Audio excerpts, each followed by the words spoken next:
जय हिंद दोस्तों। आज मैं मैथ ब्लास्टर पर मैं आकाश तिवारी आप सभी का बहुत बहुत स्वागत करता हूँ। ग्रुप डी के लिए प्लेटफॉर्म की जो बुक पिछले वर्ष जो 2018 में पूछे गए थे प्रश्न, आज मैं उनको आगे और कराऊंगा। पिछला वीडियो एक मैं डाल चुका हूँ जो स्टार्टिंग की थी, आज मैं आगे उसी के आगे मैं कराऊंगा। तो ज़्यादा बात न करते हुए मैं प्रश्न आगे करता हूँ। और एक प्रश्न मैंने आप लोगों को दिया था सेल्फ करने के लिए, उसमें आप लोगों ने आंसर दिया, बहुत अच्छा लगा। लेकिन आज हम इसको देख लेते हैं, जिसने नहीं देखा है वो क्वेश्चन देख ले और इसका सलूशन भी देखते हैं आज। करा दो इनलेट पाइप ए और बी एक खाली टंकी को क्रमशः 22 और 33 घंटे में भर सकते हैं। उन्हें एक साथ खोला गया, लेकिन टंकी भरने से 3 घंटे पहले पाइप ए को बंद कर दिया गया। टंकी को भरने में दोनों पाइपों द्वारा कुल कितने घंटे लगेंगे? तो मैंने कहा दो पाइप ए और बी हैं, ये 22 घंटे में और ये आपका जो है 33 घंटे में भर देता है अगर दोनों पाइप चले। तो हमने कहा टंकी की जो धारिता होगी तो इसका एलसीएम ही तो धारिता कहलाएगी। तो हमने कहा 22 और 33 का एलसीएम लोगे तो 66 होगा। तो 33 दूना और 22 तिया 66 हो गया। तो उन्होंने कहा कि दोनों पाइप को खोला गया, मतलब दोनों पाइप कुछ समय के लिए खुले रहे और उसके बाद ए जो है वो उसको बंद कर दिया गया 3 घंटे पहले। तो जब 3 घंटे पहले बंद किया गया तो उतने समय बी को चलाया गया होगा, जो बी प्रति 3 घंटे तक चला और प्रति घंटा 2 लीटर पानी डालता है। तो इसका मतलब कि वो 3 दूना 6 लीटर पानी डाल चुका होगा कि नहीं डाल चुका होगा। अगर 6 लीटर पानी लास्ट में बी ने डाला तो इसका मतलब शेष 60 लीटर जो पानी था वो ए और बी ने भरा होगा कि नहीं भरा होगा पहले। तो ए और बी ये 3 घंटे में भरता है, ये दो प्रति लीटर, ये 22 घंटे में 66 तो प्रति लीटर 3 और ये 2 लीटर तो 3 2 5 लीटर पानी डालता है। तो इसका मतलब कि 12 25 60 12 घंटे लगे होंगे कि नहीं लगे होंगे 60 लीटर भरने में उसको। लेकिन उसने कहा है कि कुल कितना समय लगा, तो 12 घंटे तो ये ए और बी लगा और लास्ट के 3 घंटे बी अकेला चला था। तो इसका मतलब कुल जो समय लगा तो 12 3 15 घंटे लगेगा। ये आपका आंसर है। तो जिसने ये आंसर दिया था वो उसने सही आंसर दिया। और आगे देखते हैं, अगला प्रश्न आपके स्क्रीन पर देखो क्या कह रहा है। तो अगला प्रश्न कह रहा है कि अच्युत 25,000 रुपए का निवेश कर एक चाय की दुकान खोलता है। वह इस राशि का 30% दुकान की फर्निशिंग पर और 20% दुकान के लिए अन्य आवश्यक सामग्री खरीदने में करता है। अपनी दुकान के लिए बाकी के सामान खरीदने के लिए अब उसके पास कितने रुपए बचे? तो अब उसने कहा कि उसने तो सबसे अच्छी बात उसने क्या पूरा धन दे दिया, कि मतलब उसके पास निवेश करने के लिए मात्र कितने हजार थे? 25,000 रुपए थे, जिसमें 30% फिनिशिंग पर और 20% अन्य आवश्यक पर खर्चा कर दिया। तो 25 में 30 पहले फिर 20 खर्चा किया, टोटल 50% खर्चा किया। तो इसका मतलब 50% अगर खर्चा कर दिया तो कुल धन का 50% ही तो उसके पास बचेगा कि नहीं बचेगा? तो डायरेक्ट इसी का 50% हम निकाल लेंगे। तो इसका मतलब यहाँ पर आपने कहा 250 इंटू 50, तो यहाँ पर 0 0 25 पंचे 125, आपका 12,500 हो जाएगा कि नहीं हो जाएगा? ठीक, तो नोट कर लो। फिर अगला प्रश्न देखो, अगला प्रश्न आपके स्क्रीन पर है। कह रहा है कि एक पेन को 144 रुपए में बेचने पर अनुराग को क्रमशः क्रय मूल्य पर 1/7 की हानि होती है। यदि पेन 189 रुपए में बेचा जाता तो लाभ प्रतिशत क्या होता? तो हमने कहा कि जब वो कह रहा है 144 रुपए में बेचता है, जब वो 144 रुपए में बेचता है तो उसको क्रय मूल्य का 1/7 की क्या हो जाती है? हानि हो जाती है कि नहीं हो जाती है? तो इसका मतलब मैंने कहा कि उसने 7 रुपए की कोई चीज खरीदी होगी और 1 रुपए की उसको हानि हो गई।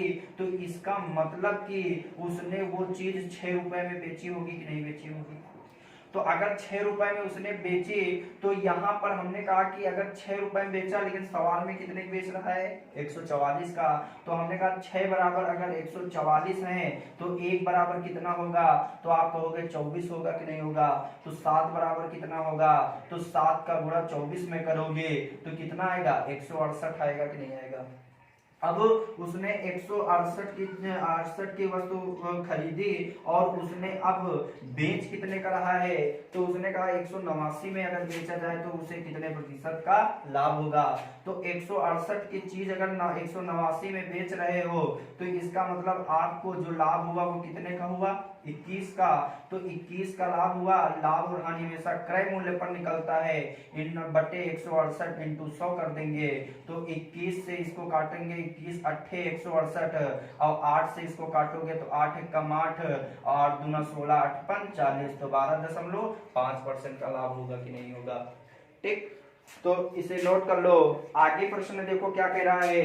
आगे प्रश्न देखो आपसे क्या कह रहा है, तो स्क्रीन पर आपके प्रश्न है। तो कह रहा है कि निम्नलिखित में से कौन सा सही युग्म है। तो पहला दिए है 9/16 is greater than 13/24। B option दिए है 9/16 बराबर 13/24 और सी ऑप्शन दिए है 9/16 is less than 13/24। D option दिए है 9/16 is less than or equal to 13/24। तो इसमें आपका कुछ करने का वही मतलब ही नहीं था, सिर्फ उसने कहा 9/16 बड़ा है 13/24 से। इसको मैंने देखा, क्या देखते हैं क्या ये सही है। मैंने आपने देखा कि जब यहाँ पर अंतर समान होता है, जब अंतर समान होता है तो जो बड़ी संख्या होती है तो वहां पर वो इस तरह कर लेते हैं। लेकिन जब यहाँ अंतर वगैरह समान नहीं है तो हमें दिमाग कैसे लगाएं, तो हमेशा याद रखना कि सबसे पहले अगर हम हर बराबर हो जाए तो हर बराबर कर देना। जैसे यहाँ 16 यहाँ 24, तो आप जानते हो 24 दूना 48 होता है और 16 48। इसका मतलब अगर 2 से 2 यहाँ गुणा कर दूं और यहाँ 2 से गुणा, यहाँ 3 से गुणा और 3 से भाग कर दूं, तो यहाँ पर 9 त्रिक 27, यहाँ 16 48। अब इज ग्रेटर देन 13 दूना 26 और यहाँ 24 दूना 48। तो बेस बराबर हो गए कि नहीं हो गए। तो देखो 26 से 27 बड़ा है कि नहीं बड़ा है बड़ा। तो इसका मतलब हमारा पहला ही ऑप्शन हो जाएगा। तो पहला ही ऑप्शन हो जाएगा, इसे नोट कर लो। फिर आगे प्रश्न देखते हैं। आगे प्रश्न देखो क्या कह रहा है कि आपकी स्क्रीन पर प्रश्न है, कह रहा है रोहन और रोहित एक साथ किसी काम को 10 दिन में समाप्त कर सकते हैं, जबकि रोहन उसी काम को अकेला 15 दिन में कर सकता है। रोहित अकेला उसी काम को कितने दिन में करेगा। तो यहाँ पर कह रहा रोहन जो है, रोहन और रोहित, जब रोहन और रोहित दोनों मिलकर एक साथ काम करते हैं तो वो 10 दिन में समाप्त होता है। और उसने कहा है कि जबकि अगर रोहन अकेला काम करता है तो वही काम जो है वो 15 दिन में समाप्त होता है। तो सबसे पहले हम देखेंगे इसका एलसीएम लेंगे कि कितना कार्य था। तो आप कहोगे 30 काम था, तो 15 दूना 30, 10 तिया 30। अब इसने कहा है कि अगर यहाँ रोहित अकेला काम करता तो कार्य कितने दिन में समाप्त हो जाता।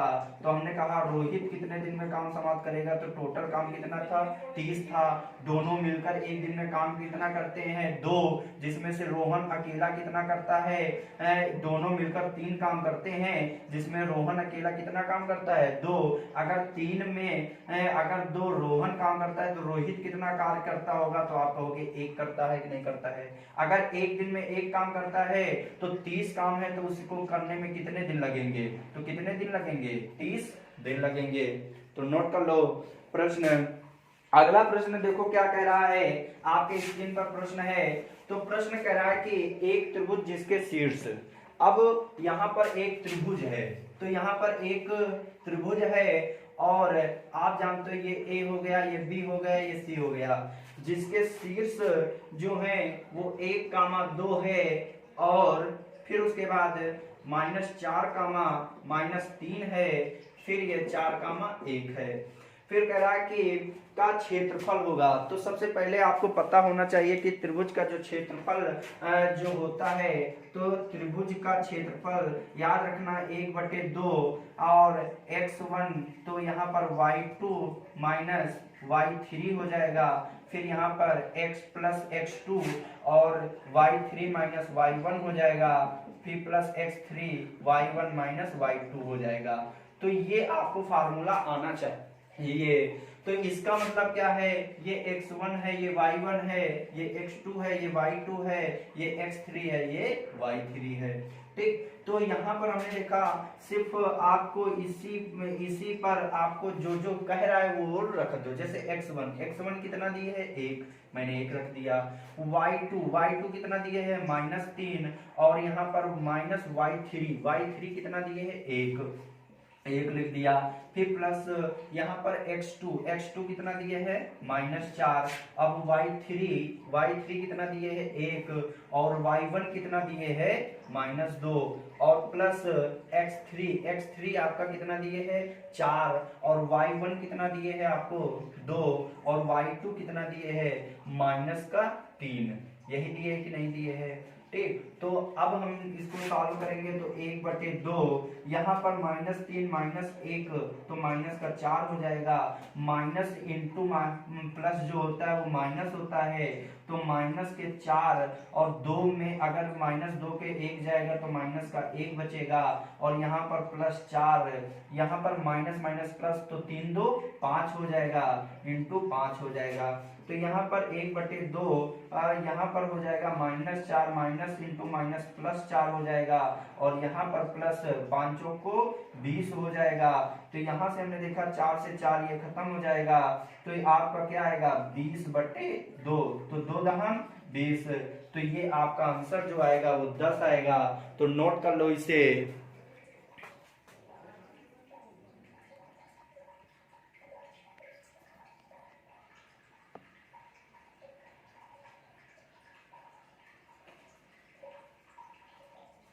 अगला प्रश्न स्क्रीन पर देखो, आपके क्या कह रहा है कि 2/3, 8/9, 10/27, 32/81 का मासा ज्ञात कीजिए। तो यहाँ पर मासा आपको कह रहा है कि ये 2/3, 8/9 और 10/27 और 32/81 का मासा ज्ञात कीजिए। तो मासा कभी कभी जीसीएफ भी आ जाता है, तो इसको ध्यान रखना। मतलब मासा का मतलब ये हाईएस्ट कॉमन फैक्टर होता है और इसका ग्रेटेस्ट कॉमन फैक्टर होता है। तो आपसे मासा पूछा तो कभी भी भिन्न का मासा या लासा कुछ भी पूछ दे तो हमेशा याद रखना कि जब भिन्न में जो पूछे वो अंश का लेना और जो न पूछे वो हर का लेना, क्योंकि लासा मासा में 2 ही चीज होते हैं, या तो लासा पूछेगा या तो मासा। तो लासा अगर पूछे तो ऊपर का लासा नीचे का मासा। अब इसमें मासा पूछा है तो ऊपर का मासा नीचे का लासा लेंगे।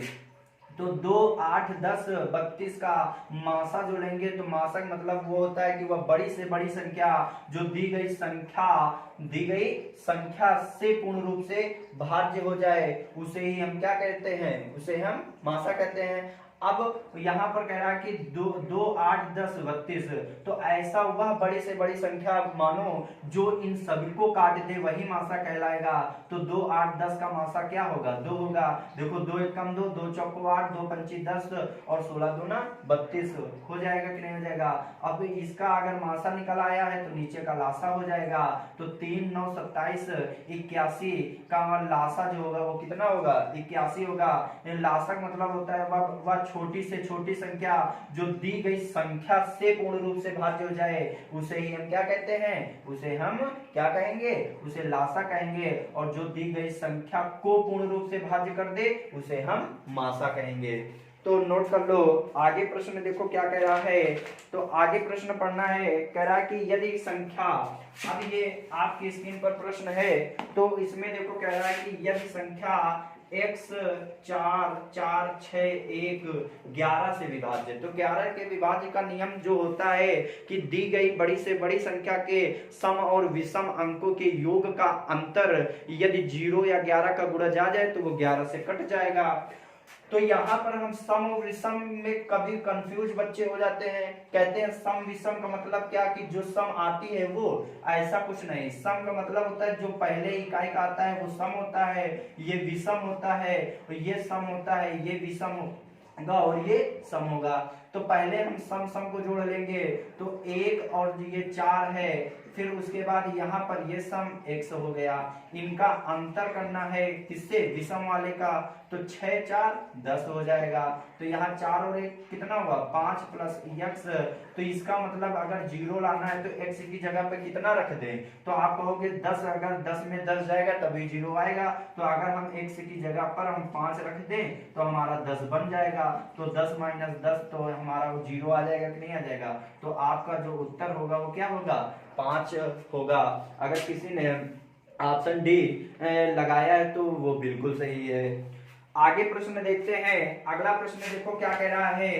तो अगला प्रश्न कह रहा है कि दी गए पाई चार्ट में भारत के मोबाइल फोन विनिर्माण कंपनी के बारे में जानकारी प्रदर्शित है। तो निर्मित मोबाइल फोन की कुल संख्या कितनी है। अब यहाँ पर देखो, यहाँ पर जो आपको कुल संख्या जो दिए है वो 12, 40 और 000, ठीक, 12,40,000 रुपए दिए, जिसमें से ABC जो 28% है, XYZ 12% है, PQR 25% है, DEF 5% है और LMN 30% है।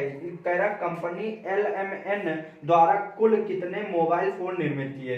तो स्क्रीन पर देखो कि वहां पर LM जो दिए है वो कितना दिए, 30% दिए। तो इसका मतलब वो फोन पर निर्मित किए गए हैं वो मात्र कितने परसेंट, 30% किया गया। तो मात्र इसका 30% निकालना था। 0 0 0 0 ये आपका कट गया, तो यहाँ पर आया 0 0, 3 चौक को 12, 12 36 और 1 37। मतलब कि आपका जो आंसर आएगा वो कितना आएगा, 3,72,000 हो जाएगा। तो यहाँ पर आपका आंसर जो आएगा 3,72,000 हो जाएगा। ऑप्शन डी इसका सही है।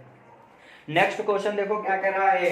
नेक्स्ट क्वेश्चन कह रहा है कि 1,60,000 की धनराशि पर 2 वर्ष के लिए 10% वार्षिक दर पर चक्रवृद्धि ब्याज कितना होगा यदि ब्याज की गणना अर्धवार्षिक तौर पर होती है। अर्धवार्षिक का मतलब क्या होता है, छमाही। तो आप जानते हो एक वर्ष में कितनी छमाही होती है, 2 होती है।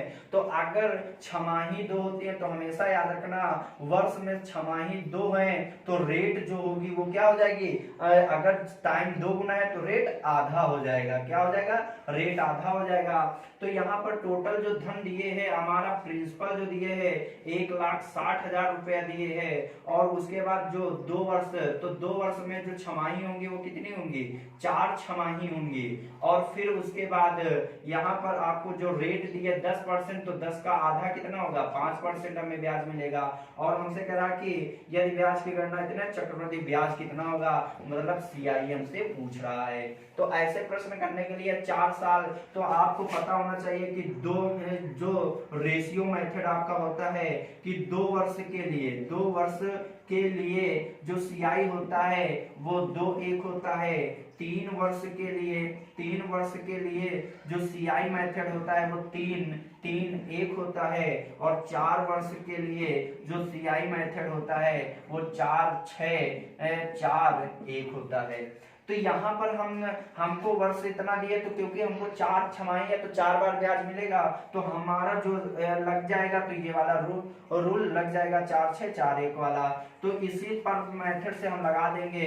तो आपने कहा 4:6:4:1, हमने कहा पहले वर्ष अगर 1,60,000 का 5% निकालोगे तो 16×5=80, 8,000 आएगा कि नहीं आएगा। फिर आप जानते हो कि जो चक्रवृद्धि ब्याज होता है वो ब्याज पर ब्याज देता है। तो 8,000 पर अगर हम 5% निकालेंगे तो 8×5=40, 400 रुपया हो जाएगा। और 400 का अगर हम 5% निकालेंगे तो 500 को 20 रुपए होगा। और उसके बाद हम 20 का अगर 5% निकालेंगे तो 1 रुपए होगा कि नहीं होगा। इसका मतलब पहले वर्ष जो ब्याज मिला 800 को 32,000 मिला, दूसरे वर्ष 4×6=2400 मिला, तीसरे वर्ष 4 4 दूनी 8, 80 मिला, और चौथे छमाही में जो मिलेगा वो 1 मिलेगा। बस इसका तुमको क्या करना है, जोड़ कर देना है। तो हमने कहा 3200 और 2400 और 80 और 1 जोड़ देना है, तो हमने कहा 2481 ये हो जाएगा, और 32 यहाँ पर कितना है, 8 चौको 32,000 है, तो 32,000 में 2400 अगर जोड़ लो और फिर 80 जोड़ दो, फिर 1 जोड़ दो, फिर इसके बाद हमने कहा कि यहाँ 32,000 लिखा, और फिर उसके बाद यहाँ 2400 लिख दिया, फिर 80 लिखा, फिर 1, यहाँ 1 हुआ, 8 हुआ, 4 हुआ, 4 हुआ, 3, तो 34,481, 34,481। अगर किसी ने सी ऑप्शन लगाया है तो बिल्कुल सही है, 34,481 आपका क्या आएगा, ये आपको चक्रवृद्धि ब्याज मिलेगा।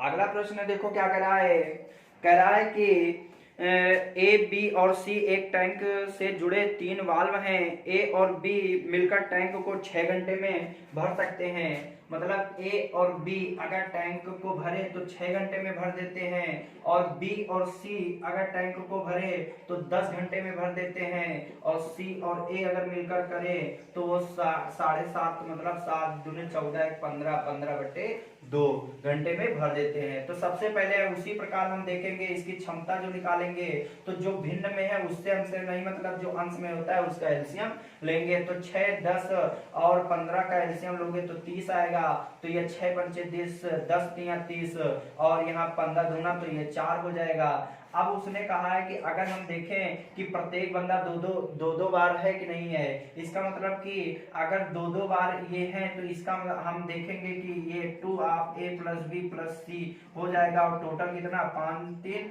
8 4 12, तो तीनों अगर एक साथ खोले जाए तो इसका मतलब 2 6 12, 6 प्रति लीटर 6 पानी जाएगा कि नहीं जाएगा।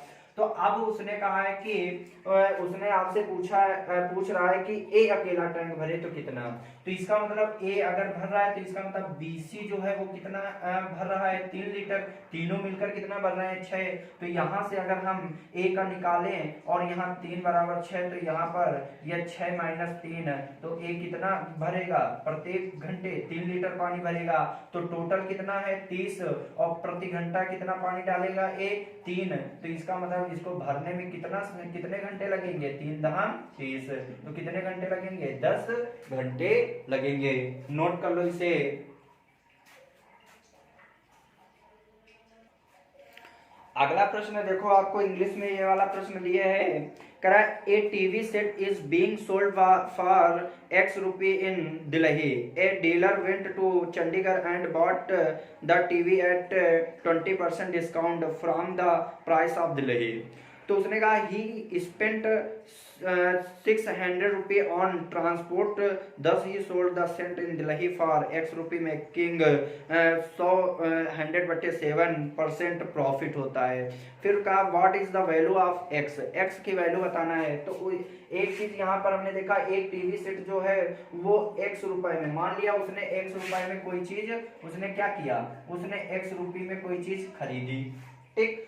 अब उसको उसने खरीदी और एक डीलर जो है वो चंडीगढ़ गया और उसी टीवी सेट था वो 20% डिस्काउंट पर बॉट मतलब खरीद लिया। तो अब डिस्काउंट अगर 20% मिलेगा तो इसका मतलब 20% अगर डिस्काउंट मिला तो इसका मतलब उसने वो जो वहां पर उसने लिया था वो कितना 20% डिस्काउंट, मतलब 20% के फ्रैक्शन वैल्यू क्या होती है 1/5, और एक डिस्काउंट मिला मतलब 4, इसका मतलब कि कुल धन का उसको 4/5 का मिला कि नहीं मिला। अब उसने 600 रुपए क्या किया, उसने 600 रुपए ट्रांसपोर्ट में उसने क्या किया, उसका ट्रांसपोर्ट में लग गया। अब ट्रांसपोर्ट पे लग गया तो उसने कहा ही स्पेंट, उसने 600 रुपए transport, 10 he sold the spent in Delhi for X, making 100/7% profit. What is the value of, अब 100/7 का प्रॉफिट हुआ, इसका मतलब प्रतिशत हटाओगे 100, इसका मतलब 7 रुपए में 1 रुपए का फायदा हुआ, तो बेचा कितने का होगा, 8 का बेचा होगा कि नहीं बेचा होगा, तो 8 का बेचा होगा, लेकिन उसने खरीदा था 7 रुपए का, और वो अगर प्रॉफिट कमाना चाहता है तो बेचना पड़ेगा 8 का, जो किसके वैल्यू के बराबर है, X वैल्यू के बराबर है कि नहीं है। तो यहाँ से अगर हम इसको सॉल्व करें तो ये 7 इधर चला जाएगा कि नहीं चला जाएगा, तो ये 5x इंटू 8 प्लस 8 छंग 48, 4800, ये 7 एक कम 7 हो जाएगा। बोलो, तो यहाँ से अगर हम इसको काटें तो 8, यहाँ पर अगर इसको काटना चाहो तो काट सकते हो। तो अगर हम देखें 8 चौक को 32 होगा कि नहीं होगा, और 32 को 5 से अगर डिवाइड करोगे तो यहाँ पर कितना बचेगा, 5 छक्का 30 हो जाएगा और 5 चौक को 20, तो इसका मतलब 6.4x प्लस 4800 बराबर 7x हो जाएगा कि नहीं हो जाएगा। तो अगर 7x हो जाएगा, फिर अगर हम देखें कि इसको उस तरफ ट्रांसफर करेंगे तो 4800 बराबर 7x माइनस 6.4x हो जाएगा। तो यहाँ 7 में 6.4 जाएगा तो 0.6x बचेगा कि नहीं बचेगा, तो ये 4800 हो जाएगा। पॉइंट हटाएंगे तो 0 लग जाएगा, 6 कम 6 6 8 48, इसका मतलब जो वो वैल्यू थी वो कितने की थी, 8000 रुपए की थी। तो जिसने अगर ऑप्शन बी लगाया है उसका बिल्कुल सही है। तो अगला प्रश्न देखो क्या कह रहा है, अगला प्रश्न करते हैं। अगला प्रश्न ज्यादा देर न करते हुए अगला प्रश्न देखो आपके स्क्रीन पर है। तो स्क्रीन पर देखो प्रश्न क्या कह रहा है, कह रहा है कि दी गई आकृति के आधार पर दिए गए प्रश्न का उत्तर दें। तो ये आपका एक आकृति है, ये एक वृत्ताकार है, ये आपकी छोटी सी एक थ्योरम होती है जो उस प्रकार से आपका प्रश्न दिए है और ये बहुत सरल भी होता है। तो आप इसको करने के लिए ये एक ऐसे ये रेखा ऐसे गई है मिलते हुए, तो यहाँ से आपको हमेशा याद रखना कि वो जो दिए ABEC के समांतर हो और कोण BCD 72 डिग्री का हो, तो BAC का कितना होगा, तो इसका मतलब BCD। तो अगर यहाँ पर ये वाला जो ये A दिए, ये B दिए और ये C दिए, अगर यहाँ पर ये कोण अगर आपका जो दिए है 72 डिग्री दिए है, तो हमेशा याद रखना जब ऐसे होते हैं तो इसके सामने वाला जो ऐसे ये जाता है तो ये भी कोण उतना ही होता है। तो ये भी कितने डिग्री का होगा, 72 डिग्री का होगा। तो नेक्स्ट क्वेश्चन देखो क्या कह रहा है कि नेक्स्ट क्वेश्चन अगर इसका ऑप्शन डी बिल्कुल सही है।